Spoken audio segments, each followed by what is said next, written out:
சரி அப்படின்ட்டு பக்கத்திலே, அது ஒரு மாதிரி பத்தர் இருந்தா கீழலாம் உட்காந்துருப்பாங்க. அதெல்லாம் இல்ல. அது நல்லா மேலேயே இருந்துச்சு. அது ஒரு கவுண்டர் மாரி இருந்துச்சு. அப்படியே ஒரு பெட்டி நல்லா தக தக தகன்னு அந்த அந்த சூடு நம்ம உடம்புக்கு வருது. அ 2ஆ பிரிச்சாரு. தூக்கி ஒண்ண போட்டு அப்படியே தங்க பிழம்பா அப்படியே ஒரு 5 நிமிஷத்துல அப்படியே உருகி அப்படியே நிக்கிது. ஒரு கிளிப் மாரி வச்சிருக்காரு. அத தூக்கி தண்ணிக்குள்ள போடுறாரு. எல்லாம் பண்ணா டக்குன்னு அதுவும் இந்த அழுக்கு எடுக்கிறதுன்னு சொல்லி அந்த தோட்டுல அவரு எடுத்தப்ப தான், "தங்கம் மாதிரி இருக்கணுங்க" அப்படின்னு தோணும். ஏன்னா ஒவ்வொரு துளியும் சிதறிடுமா அப்படிங்கிற மாரி வீட்டுக்காரங்க அப்படியே பார்க்க, நானுமே பார்த்துட்டு இருந்தேன். ஏன்னா 1 கிராம் இன்னைக்கு என்ன விலை? அவரு அழகா 2 பிளேட்ல குடுத்து, "பக்கத்துல நீங்க ரேட் போட்டுங்க" அப்படின்னு அவரு சொல்ல, இப்ப வேற பையன் இருந்தாரு அந்த இடத்துல. அவரு ஒரு ரஃப்பா ரேட் முந்தி குடுத்தாங்கல்ல, அது அந்த ஸ்லிப்ப எடுத்துட்டு இப்போ ஒரிஜினல் ரேட் போட்டு குடுக்க, நான் ஏற்கனவே அத டோட்டல் போட்டு வச்சிருந்தேன். அத விட இப்ப பார்த்தீங்கன்னா, கிட்டத்தட்ட ஒரு 4000த்துலேருந்து ரூ. 5000 கூட இருந்தோனே எனக்கு ரொம்ப சந்தோஷம். ஆனா காட்டிக்கல. அப்புறம் கொண்டாந்து இவங்கள்ட்ட குடுக்க, ஒரு ஜிபே ஒண்ணு பண்றாங்க. ஒரு ரூ. 6000 ரூ. 7000 நான் பில் போட்டுக்கிட்டு இருக்கேன் மேடம். சிட்டு மாடியில போய் கட்டிட்டு வந்துடலாம் அப்படின்னு அந்த சேல்ஸ்மேன் கூப்பிடுறாரு. அதுக்குள்ளேயே பார்த்தீங்கன்னா, இந்த சேல்ஸ்மேன் பக்கத்தில ரோஸ் கலர் சட்டை போட்டுட்டு ஒரு பையன் இருந்தான். அவர்ட்ட இவரு எப்படி சொன்னாரு என்னன்னுலாம் தெரியல. நாங்க அப்படி கிளம்புறோம். அந்த பையன் தட்டுல 2 காஃபி வச்சுட்டு நிக்கிறான். அப்படியே நுரையோட இருக்கு. எனக்கும் லேட் ஆயிட்டா, டக்குன்னு வாங்கி குடிச்சுட்டேன். குடிச்சிட்டு மாடிக்கு போனேன். அங்க ஒரு செக்ஷன் நல்லாருக்கும். சிட்டி செக்ஷன்லாம் பேங்க் மாரியே இருக்கு. பின்னாடி கிஃப்ட் எல்லாம் இருக்கு. இத நீங்க 11 மாசத்துல எப்ப வேணாலும் வாங்கிக்கலாம் அப்டின்லாம் அவங்க சொல்ல நல்லா இருந்துச்சு. அங்க ஓடிபிலாம் வருது. செல்லு, ஆப் நெறைய டீட்டெயில் எல்லாத்தையும் முடிச்சுட்டு, எனக்கு சில செய்திகள் சொல்லணும் போல இருந்துச்சு. மெதுவா சேல்ஸ்மேன்ட்ட இந்த கடையினுடைய இன்சார்ஜ் யாரு அப்டின்னேன். இல்ல சார் அவரு ஒரு தயங்குனாரு. இல்ல, இல்ல. சும்மா நல்ல செய்தி 2 சொல்லணும். அதுக்காக தான் அப்டின்னு. சம்பத்ன்னு பேரு சார். மேனேஜர் கீழ இருக்காங்க அப்டின்னு அவரு சொல்ல, சரி அப்டின்னு சொல்லிட்டு நான் அப்டி படி இறங்கி கீழ வரேன். ஃபர்ஸ்ட்டு இந்த காஃபி எடுத்துட்டு வந்து ஒரு பெரியவர் கேட்டார்ல, அவரு கையில அப்ப காஃபி இல்லங்க. அங்கேருந்து வந்து அப்படியே கேட்டார். இன்னும் மனச விட்டு அந்த வார்த்தைகள் போவே மாட்டேங்குது. "சார் இப்ப காஃபி எடுத்துட்டு வரவா சார்?" அப்படின்னு சொல்லி. இங்கேயும் என்றென்றும் இதயம்தான். எனக்கு எப்படி இவர விட்டுட்டு நம்ம காஃபி குடிச்சோம். இவரு திருப்பி எடுத்துட்டு வரேன்னு சொன்னார்ல, அப்படின்னு ஒரு பெரிய குற்ற உணர்ச்சி அந்த இடத்துல. இந்த இடத்துல இத புரிஞ்சுக்கணும்னா நீங்க மெய்யழகன் பார்த்திருக்கணும். அந்த கார்த்தி அரவிந்த் சாமி மேல காட்டுன அன்புக்கு, அத புரிஞ்சுக்கிற சக்தி வேணும். அது மாதிரி அவரு என்ன கேட்டப்ப நொறுங்கிட்டேன் அப்படி.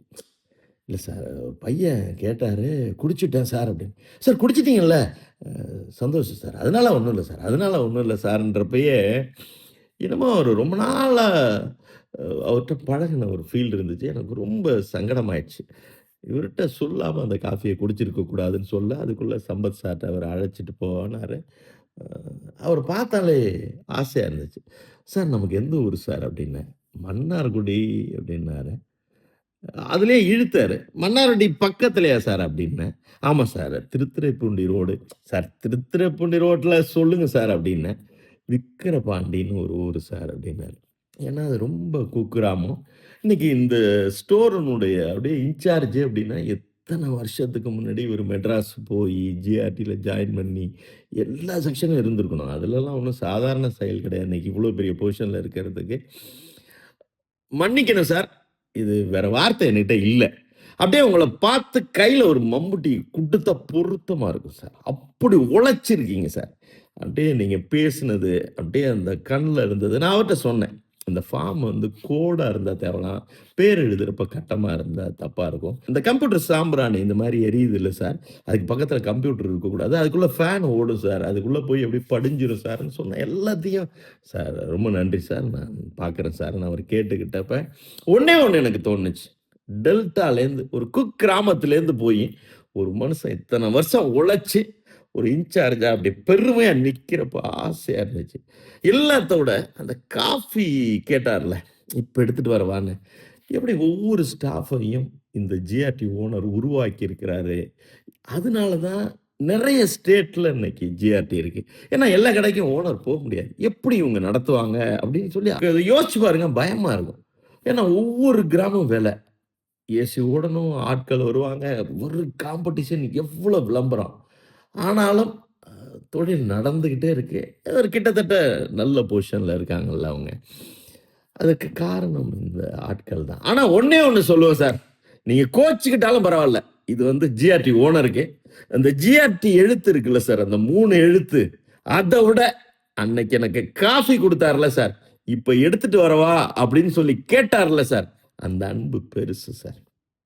கலக்கிட்டார் சார். உண்மையிலேயே சொல்றேன் சார். நீங்க ஆட்கள உருவாக்கி வச்சிருக்கீங்க. அன்ப அப்படியே கொட்டி வச்சிருக்கீங்க சார். அதுதான் நான் அந்த ஒரே ஒரு செயின் வாங்க போனேன். அதுல கிடைச்ச அனுபவம். எனக்கு என்னமோ அது சொல்லணும் போல இருந்துச்சு. அந்த பெரியவருக்காக ஒரே ஒரு 2 லைன் அந்த பாட்டு. பொருந்துதான்லாம் எனக்கு தெரியல. எடிட்டர் சார் போடுங்க சார்.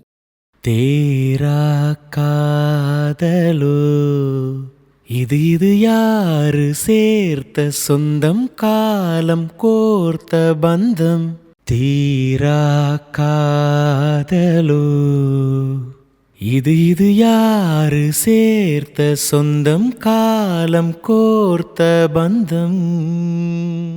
பெரியவரே, நிச்சயமா வந்து உங்க கையால ஒரு காஃபி குடிக்கிறேன். நன்றிங்க.